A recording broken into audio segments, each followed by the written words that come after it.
The president's trip to Michigan next week, and we understand he plans to visit a Ford electric vehicle plant.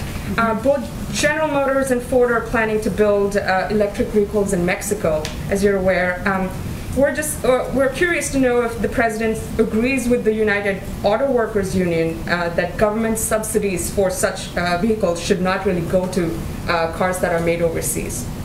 Well, first I would say that we're honored that we're looking forward to going to visit the Ford Motor Company and to see the F-150 Lightning and the exciting technologies that make it possible. And the president's going there because electrifying America's best-selling vehicle, electrifying America's vehicles is an important part of his priorities, an important part of his focus. That's why he's going to visit the site, but I don't think I'm going to weigh in on that further. Go ahead, Peter. Jen, let me ask you, the state of California right now is projecting a budget surplus of roughly $76 billion, such that the governor of that state is now wanting to deliver checks of roughly $600 to everybody making less than $75,000. As you know, this all comes against the backdrop of those $350 billion from the American Rescue Plan being handed out to states and local governments. So did the White House overestimate how much money would be needed? California itself gets $42 billion out of the deal.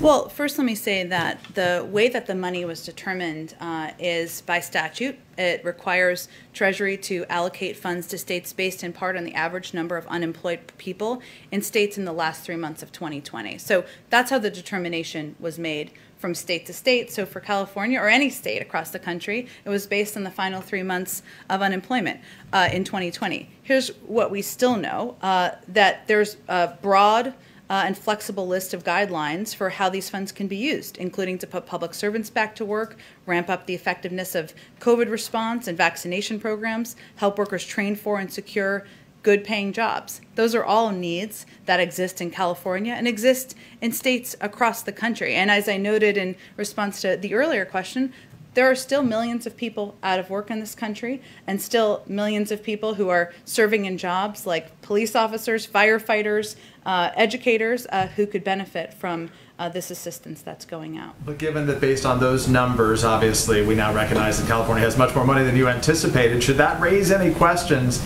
for critics of how much money the president wants to spend on the upcoming proposals, including the infrastructure plan as it relates to social programs?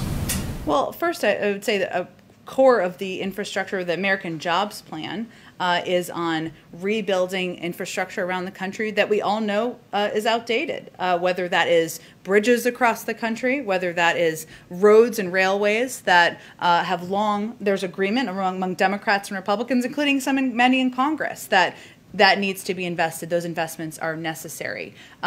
Things like redoing our lead pipes around the country, which will ensure kids have clean drinking water, will also create jobs. So what that proposal is about modernizing outdated infrastructure, doing it in a way that brings us to the 21st century and helps us compete with China. That is a big, long-term investment and one that the president certainly stands by. I want to let other people ask a question, so let me ask one last.